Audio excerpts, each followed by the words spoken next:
जय संविधान, जय भीम, महात्मा गांधी की जय, गोडसे मुर्दाबाद। देखिए, देश में आज जब से ये राकेश किशोर तिवारी जी, बरेली निवासी, एक 71 साल के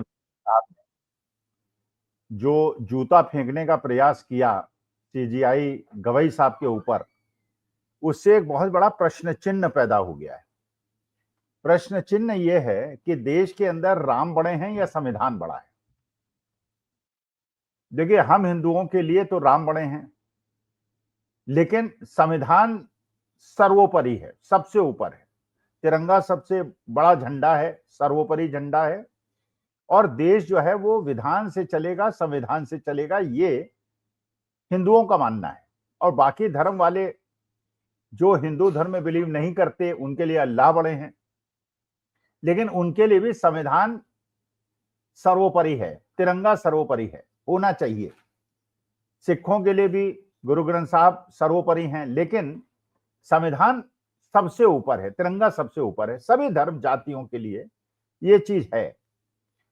तो अगर मेरे घर के अंदर मेरी भावनाओं के लिए भगवान श्री राम बड़े हैं, लेकिन जहां एक ऐसा संघर्ष पैदा हो जाए भगवान श्री राम की, जो रामचरितमानस में कहा गया, उसमें और संविधान के बीच में, तो एक भारतवासी होने के नाते और एक संविधान के प्रति समर्पित व्यक्ति के नाते मेरे लिए संविधान और तिरंगा सर्वोपरि है, होना चाहिए। अब जब ये राकेश किशोर तिवारी जी ने जो ये घटना को अंजाम दिया और जिस प्रकार से उनको महिमा मंडित किया जा रहा है, जिस प्रकार से उनके इंटरव्यूज दिखाए जा रहे हैं और ये बताया जा रहा है, वो कह रहे हैं मुझे कोई पश्चाताप नहीं है, जो मैंने किया ठीक किया, जो सनातन के सामने आएगा उसका यही होगा। सनातन के बारे में मेरे ख्याल से राकेश कुमार तिवारी जी को कुछ पता ही नहीं है। उन्होंने स्वामी विवेकानंद के उस भाषण को भी नहीं सुना जो शिकागो में उन्होंने दिया था। उन्हें सनातन के बारे में पता ही नहीं है।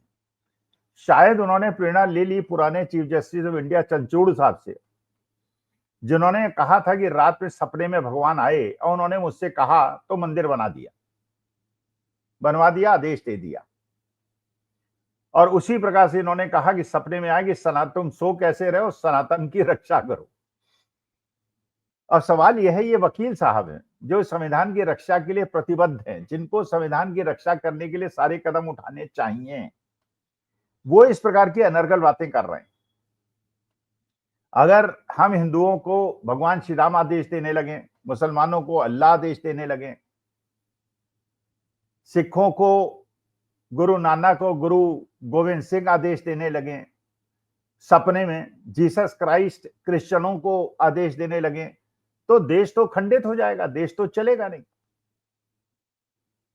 तो ये जो तिवारी जी ने किया है, उससे मुझे ऐसा लगता है कि हम हिंदुओं के लिए भगवान श्री राम ऊंचे हैं, लेकिन संविधान अंतिम है, तिरंगा अंतिम है। तिरंगे के ऊपर जो भगवे लटकाने वाले लोग हैं और जो आरएसएस के 100 वर्ष पूरे होने पे जो कॉइन 100 रुपए का इशू किया गया, उसमें भारत माता के हाथ में तिरंगा नहीं है, भगवा है। मैं इसे बिल्कुल उचित नहीं मानता। इसलिए भारत माता के अंदर उनकी बहुत सारी संतानें हैं। भगवान को मानने वालों की भी संतान उन्हीं की हैं, अम्बेडकराइट्स भी उन्हीं की संतान हैं, पेरियार को मानने वाले भी, जितने भी धर्म और जाति के लोग हिंदुस्तान में हैं जो अलग अलग प्रथाओं का पालन करते हैं, वो सब भारत माता के बेटे हैं। तो केवल उसमें भगवा और जो तिरंगे की मूल भावना है, जिसमें एक धर्म का हरा रंग, सफेद शांति के लिए, और हमारे हिंदू धर्म का प्रतीक, और अशोक चक्र बीच में बौद्धों का प्रतीक, एक प्रकार से उन्होंने सब चीजों का जो समावेश किया है वो आरएसएस ने तोड़ दिया। लेकिन जो बीजेपी आरएसएस ने कहा था चुनाव के पहले 2024 के, और हम लोग उसकी गंभीरता को समझे थे और देशवासियों ने भी उसकी गंभीरता को समझा था कि अगर 400 सीटें इन्हें मिल गई तो ये संविधान बदल देंगे। संविधान तो इन्होंने बदल दिया, 400 सीटें इन्हें नहीं मिली तो भी। तेलुगु देशम पार्टी भी इसके लिए दोषी है, जेडीयू भी इसके लिए दोषी है, चिराग पासवान भी दोषी हैं एकनाथ शिंदे भी दोषी हैं, अजीत पवार भी दोषी हैं। अगर इस प्रकार से रायबरेली के अंदर एक दलित युवक को पीट पीट के, हरिओम वाल्मीकि को पीट पीट के मार दिया जाएगा और दबंग कहेंगे हम बाबा के आदमी हैं, मध्य प्रदेश के अंदर एक आदिवासी के ऊपर चेहरे पे पेशाब कर दिया जाएगा, रामलाल राही जी जो आगरा के रहने वाले हैं और राज्यसभा के सांसद हैं समाजवादी पार्टी के, उनके घर पे अटैक कर दिया जाएगा और कोई एक्शन नहीं होगा। मेरे ख्याल से उन्हीं सब चीजों से प्रेरणा लेते हुए आजकल बहुत सारे लोग जागृत हो गए और संविधान के ऊपर जाने के लिए तैयार हो गए हैं, जबकि देश संविधान से चलेगा। अपनी अपनी मान्यताएं अलग हैं, अपनी अपनी भावनाएं अलग अलग हैं, अपनी अपनी सब कुछ अलग है। और जो उनका इंटरव्यू है जिसमें वो कह रहे हैं कि रात में सपने में भगवान आए, तो इस तरह सपनों में अगर चंचूड़ साहब निर्णय लेने लगे और राकेश किशोर तिवारी निर्णय लेने लगे तो देश तो नहीं चल पाएगा, देश तो एकजुट नहीं रह पाएगा। ये तो महानता है गवाई साहब की, चीफ जस्टिस ऑफ इंडिया की, जिनके ऊपर संविधान की जिम्मेदारी है। उन्होंने सदाशयता का परिचय देते हुए, दया भाव दिखाते हुए उन्हें दंड न देने की बात कही, जबकि मेरा तो व्यक्तिगत विचार ये था कि इनको दंड मिलना चाहिए और काफी कठोर दंड मिलना चाहिए, जैसे आगे से कोई संविधान पे और संवैधानिक जो सर्वोच्च न्यायालय के चीफ जस्टिस ऑफ इंडिया हैं उस पर केवल इसलिए आक्षेप लगा दिया जाए कि आप समझते हैं कि वो सनातनी नहीं है। अगर वो सनातनी नहीं है, अगर अम्बेडकराइट सनातनी नहीं है, पेरियार को मानने वाले सनातनी नहीं है, अगर ओबीसी सनातनी नहीं है, दलित सनातनी नहीं है, अगर आदिवासी सनातनी नहीं है जिनकी पूजा पद्धति बिल्कुल अलग है, अगर आर्य समाजी सनातनी नहीं है, अगर वो हवन को भगवान मानते हैं, अग्नि को भगवान मानते हैं और मूर्ति पूजा नहीं करते, तो आप तो देश में सनातन धर्म को बिल्कुल बर्बाद कर देंगे। कर तो दिया है आप।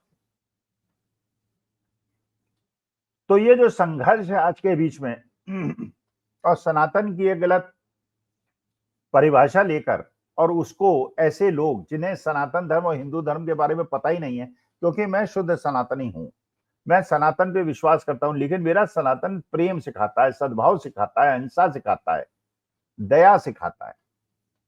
विजय गोयल जैसे लोग, रेखा गुप्ता जैसे लोग, जो ऐसे जंतु जो बोल नहीं सकते, उनके ऊपर अत्याचार करे, उनको मैं सनातनी नहीं मानता।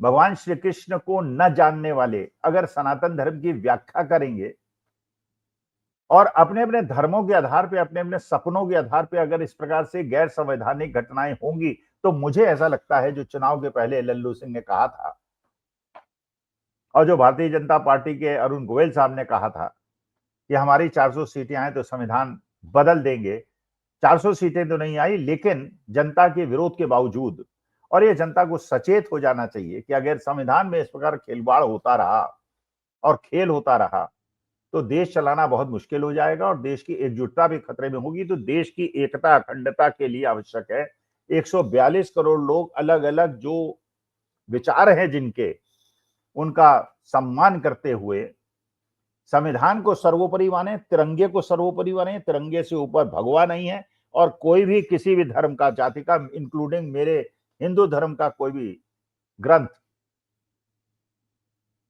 संविधान के ऊपर नहीं है। ये मेरा बिल्कुल स्पष्ट विचार है।